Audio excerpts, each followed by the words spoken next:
और ये वाले खेत हैं दादाजी और बुड्ढा जी के टाइम के। पुराने जमाने में ऐसे भी घर रहते होंगे। थोड़ा सा मुश्किल तो है भाई, अभी ये कीड़ा देखने में ही बड़ा खतरनाक सा लग रहा है। संकरी सी जगहों पे जरा प्रॉब्लम तो है ही घुमाने में। सबसे पहले आप सभी को मेरा प्यार भरा नमस्कार। मेरा नाम है आलोक राणा और स्वागत है आप सभी का देवभूमि उत्तराखंड के इन खूबसूरत पहाड़ों से।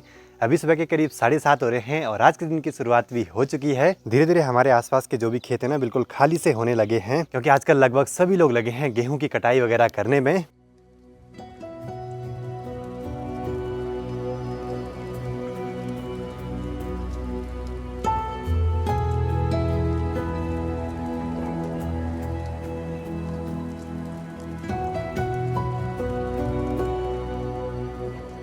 अभी सुबह के 7:30 बजे ही हम यहाँ से निकल रहे हैं पुराने वाले घर पे।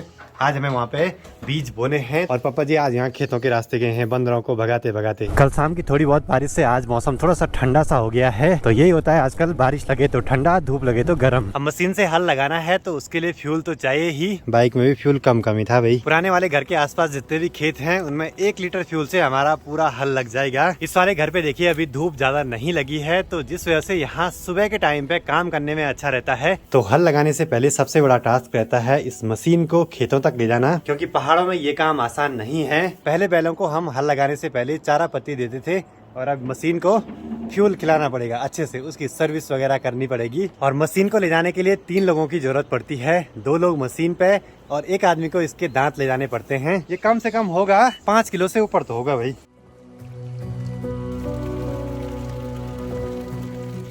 हर जगह पे अगर ऐसे सीमेंट का प्लेन रास्ता हो तो बहुत आसानी हो जाती है। ऐसे में मस्त चला के ले जा सकते हैं इसको। आज बहुत सामान हो गया गौशाला ले जाने के लिए। पानी भी ले जाना है, कम से कम 10-12 किलो के ये दांत भी ले जाने हैं और यहाँ पे बीज भी रखे हुए हैं। माँ गतासारी कर रही है, मतलब यहाँ तक पानी की बाल्टी भी ले आई, फिर दोबारा बीज की थैली और वहाँ से दांत ले जाने के लिए। तो पहुंच चुके हैं खेत में। वैसे हमको इन खेतों में भी हल लगाना है, लेकिन एक बार दूर दूर वाले खेतों में चले जाते हैं मशीन को ले जाके, नहीं तो फिर जब धूप बढ़ेगी ना तो फिर दिक्कत हो जाएगी। इस वाली साइड हम मशीन को पहली बार ले आ रहे हैं।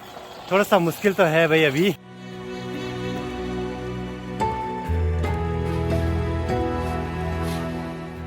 चले जी, बड़ी मुश्किल के बाद फाइनली लास्ट जो कोने वाला खेत है उसमें ले आए हैं हम मशीन को। अब इसके बाद इसके दांत लेने चलते हैं। तो माँ की आज बहुत दौड़ भाग होगी और यहाँ तक दांत ले आए हैं। इस बैल ने बहुत भुगा दिया है। और आज यहाँ इन खेतों में हम कुछ चीजें बोने वाले हैं, तो माँ से जानते हैं। तोर मंडवा हाँ भट गैत हाँ आता होता कुछ नहीं है। पर अपनी तरफ से तो हमने बोना ही है।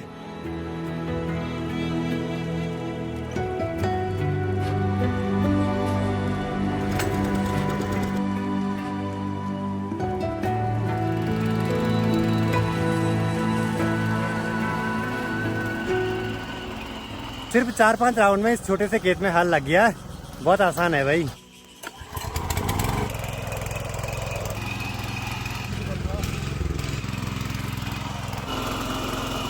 संकरी सी जगहों पे जरा प्रॉब्लम तो है ही घुमाने में। नीचे खेत में गिरने का डर भी बना रहता है हर समय। बड़ी सावधानी से काम करना पड़ता है और रिवर्स गियर में बहुत डर रहता है।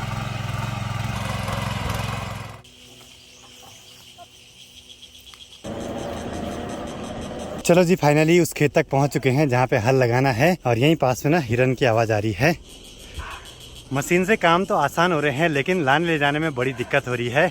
अगर हमारे खेत एक ही जगह पे सारे होते तो फिर इतना आसान हो जाता, क्या ही बोले। और एक काकड़ा आवाज करे जा रहा है नीचे से, शायद आसपास बाग भी हो सकता है। अब देखिए, पहले जब ये खेत बनाए होंगे ना उस टाइम पे यहाँ पे छोटी छोटी सीढ़ियाँ लगा रखी हैं। और ये वाले खेत हैं दादाजी और बुड्ढा जी के टाइम के। बुड्ढा जी मतलब दादाजी के पापा जी, उनको हमारे यहाँ बुड्ढा जी बोलते हैं। और माँ ने इस पोटली पे कुछ चीजें ला रखी है घर से। और कुछ टाइम पहले घर में आरू हुए थे तो ये आरू ले आ रखे हैं। मेरी तो तबीयत खराब हुई जिस टाइम पे आरू थे, तो मैंने खाए नहीं, क्योंकि इनसे ना बुखार वगैरह भी बढ़ जाता है तो बिल्कुल पका हुआ पर मीठा नहीं हो रहा ज्यादा।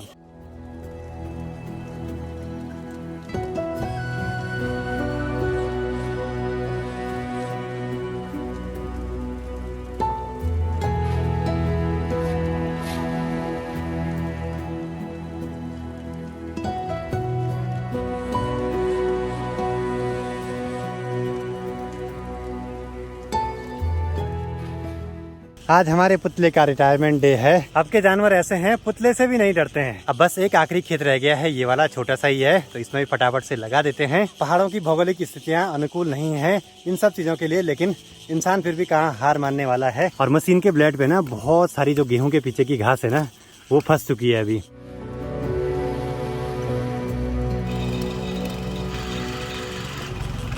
चले जी, आज ही हमने हल लगाना शुरू किया और आज ही पूरा कंप्लीट हो गया। अब सबसे बड़ा टास्क इस मशीन को यहाँ से घर तक ले जाना है।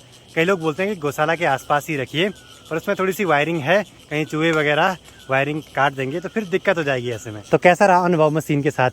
बढ़िया बढ़िया है नहीं? काम जल्दी हो रहा है? काम जल्दी हो रहा है पर बीत भी रही है यार। हाँ तो अभी नए नए है ना, हम नए नए भी हैं, थोड़ा डर भी लग रहा है मोड़ने में। पर एक चीज है, बैलों के साथ साल भर उनको पालना पड़ता है, बहुत मेहनत भरा काम रहता है, खासकर गांव की महिलाओं का। तो उस हिसाब से मशीन तो बहुत बढ़िया है। चलिए जी, एक बार इन दांतों को गौशाला तक रख देते हैं। वहाँ से कुल्ली ले जानी है बल माँ के लिए, बल खेतों में।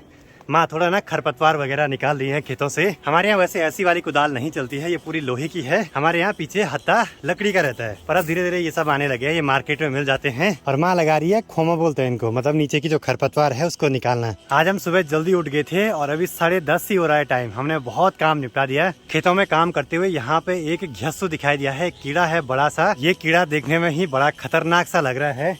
गलती से उस पर हाथ लग गया ना, उसके बॉडी पे पूरे काने काने से हैं, मतलब उनको हमारे यहाँ आला बोलते हैं। वो चुभ गए तो फिर अजीब से दाने दाने से हो जाते हैं। अब जहाँ पे मशीन नहीं आ सकती है वहाँ पे ऐसे फावड़े या कुदाल से ही मिट्टी को खोदना पड़ेगा। काम करते करते माँ को याद आया कि ये तो माँ का जन्म मास लगा हुआ है, पता ही नहीं कौन सी डेट को बर्थडे आता है। बोले कि 24 गते को। अब देखना पड़ेगा आज गते कितने हैं।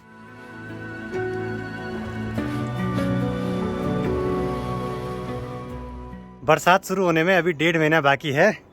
पैरों पे जोंक लगने लगी भाई, क्या बोले। अब शायद जोंक कंफ्यूज होगी कि ये बारिश का मौसम है कि गर्मियों का मौसम है। बड़ी हालत खराब हो गई है, वैसे थकान लगी और हाथों पे छाले से उठने लगे हैं। अब एनर्जी चाहिए, तो एनर्जी के लिए थोड़ा बहुत हिसूल निकाल देते हैं। आज हम नई इस वाली मशीन को घर में ले जाके संभाल देंगे। अब ये मशीन सीधे यूज होगी लगभग 6 महीने के बाद, तब तक इसका कोई भी काम नहीं है अभी। चले जी, मशीन तो घर तक पहुंच चुकी है और यहाँ पे बंदर आए, बंदरों ने पूरा डस्टबिन उलट पलट कर दिया। अभी मुझे फिर से गौशाला जाना है, वहाँ पे मशीन के ब्लेड वगैरह रखे हैं और सामने की पहाड़ियों से बारिश हो गई है शुरू। फटाफट सारे काम निपटाने होंगे। पापा जी तब तक इसकी धुलाई वगैरह करेंगे।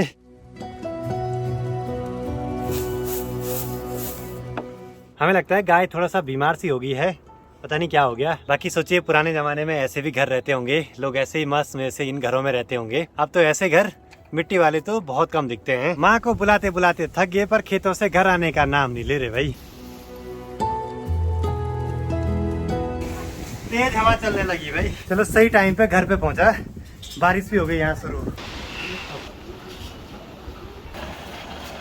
ऊपर में गेहूं भी रखे हुए हैं, इनको भी फटाफट इकट्ठा करना पड़ेगा। सभी पे दौड़ भाग लग जाती है जब गेहूं की सीजन में बारिश आती है।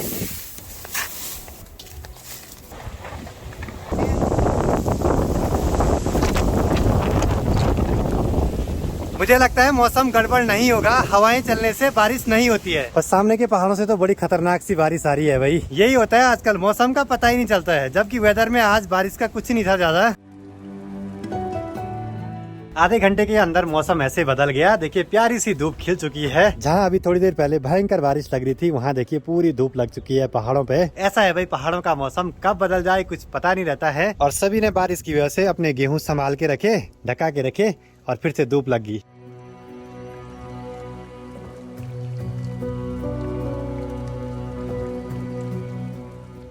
बाहर एक बार धूप लगी और फिर से बारिश लगी, सारे गेहूं दोबारा भीगे सबके। ये देखो जी, क्या करें।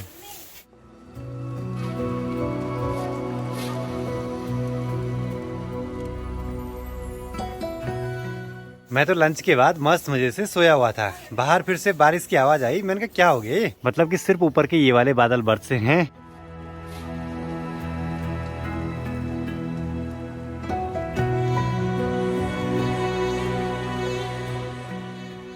थोड़ी देर में सनसेट हो जाएगा और माँ की भी यहाँ पे तैयारी हो चुकी है गौशाला की ओर जाने की।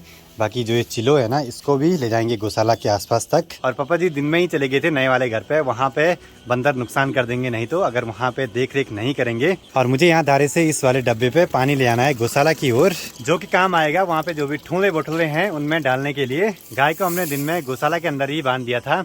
मौसम भी बदल रहा था, दिन के टाइम पे धूप भी तेज होती है कभी कभी, और फिर यहाँ पे बाघ का डर भी रहता है। गौशाला के अंदर ही हमारी गाय है, पता नहीं इसको क्या हो गया, सुस्त सुस्त सी नजर आ रही है। और गौशाला के आसपास का माहौल देखिए कितना प्यारा सा हो रखा है, बिल्कुल हरियाली छाने लगी है चारों ओर। धारे के पानी से हाथ मुंह धोके तो अलग ही एनर्जी का एहसास होता है।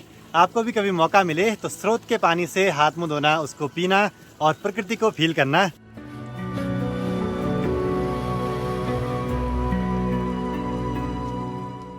अब ठीक सामने पे देखिए रोड बिल्कुल सकरी सी है और इतने बड़े बड़े ट्रक वहाँ से गुजरते हैं। पहाड़ों के रास्ते बड़े खतरनाक रहते हैं किसी किसी जगहों पे, और मानसून में ये खतरा और भी बढ़ जाता है। अभी यहाँ आसपास का माहौल फील कीजिए, बहुत सारे पक्षी चहचहा रहे हैं ऐसे में। और यहाँ घर पे पहुँचते ही ठीक सामने चौखमा पर्वत पे सूरज की आखिरी किरणें गजब का माहौल बना रही हैं अभी। तो आज का दिन बहुत थकान भरा था। जिस दिन भी हम मशीन को खेतों तक ले जाते हैं ना, बड़ी थकान लग जाती है भाई। बाकी अब आप इंजॉय कीजिए पहाड़ों के शाम के टाइम के खूबसूरत से नज़ारे।